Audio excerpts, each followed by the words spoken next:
Many Christians are back and forth on something like whether to take part in a march or not after the murder of George Floyd. How do you think through the issue, if it's political or not?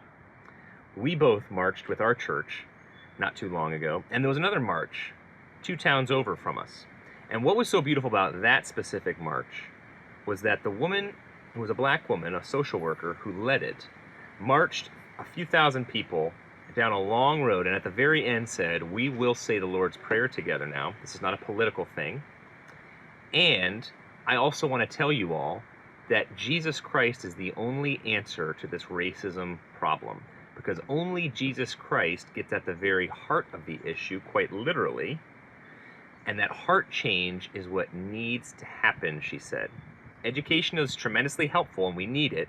We need certain policies changed, but ultimately it's the heart that changes things. It made me think of Beatrice Webb, who helped start the welfare system out in the UK.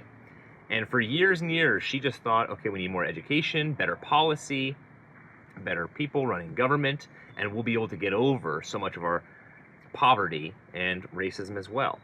But she came to the position at the very end of her career of starting to realize, no, this is actually a human problem, a heart issue, where there has to be some change, or we're never ultimately going to get anywhere where we truly want to go.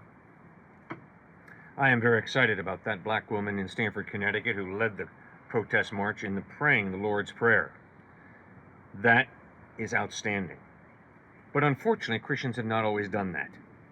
In fact, in 1667, the Virginia General Assembly put together key slavery statutes, and they were struggling through the issue. If a slave converts to Christ, and the slave owner is a Christian, now that they're brothers in Christ, shouldn't that slave go free? Because they're brothers in Christ now. And unfortunately, the Virginia General Assembly made the following conclusion. Will baptism render slaves free, they asked? And they continued, it is enacted and declared by this General Assembly and the authority thereof that the conferring of baptism does not alter the condition of the person as to his bondage or freedom. In other words, this statute was encouraging white slaveholders to evangelize their slaves, to lead their slaves to Jesus Christ, and to be baptized, and promising those slaveholders, your slaves will still be slaves. How tragic that racism and slavery were voted on by the Virginia General Assembly, and that General Assembly was filled with a lot of Anglican men, and they clearly gave slaveholders permission to hold on to those slaves even after they'd been baptized. It's phenomenal when you look back over the past 2,000 years, how in the name of Christianity, racism, hatred, war, horrible deeds have been justified. But what's really fascinating is, when you read the Gospels, you'll notice that the sin that Jesus attacked most harshly was the sin of hypocrisy. And in Matthew chapter 7, verses 21 to 23, Jesus says, not everyone who says to me, Lord, Lord, will enter the kingdom of heaven, but he who does the will of my Father in heaven. Many will come to me on that day of my return and say, Lord, Lord, do we not prophesy in your name, perform many miracles, cast out demons? And I will tell them plainly, I never knew you. Depart from me, you who practice lawlessness. Faith in Christ is not intellectual gymnastics. It's a profound change of the human heart as we allow Christ to fill us with his love, his grace, his truth, his justice.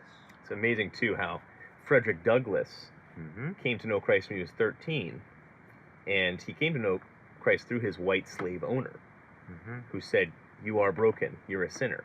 But he had also mentioned, I believe, that he was a sinner too. And so Frederick Douglass really struggled with that one, and we know the incredible impact as an abolitionist that he made, and yet he was also an evangelist, because later on he made that faith his own, and he started to wrestle with and understand more that everyone is a sinner and broken in different ways. But then he really clung on to a passage like Matthew 11 in terms of understanding that Jesus' load is way less of a burden than all the other loads, the yokes we put on ourselves in this day and age, and obviously that day and age. And so he experienced that revolution of the heart, and that's why, as an abolitionist and an evangelist, he moved forward wanting to see people change their racist ways, but also in all categories of sins, because he knew it was a heart thing, and he saw that happen. But it's sad how few people know about his evangelism. They know about him as an abolitionist, but the evangelism was a very powerful part of his testimony. How do you think through the racism issue? How do you think through changing your heart and helping others begin to change their hearts as they come to know Christ?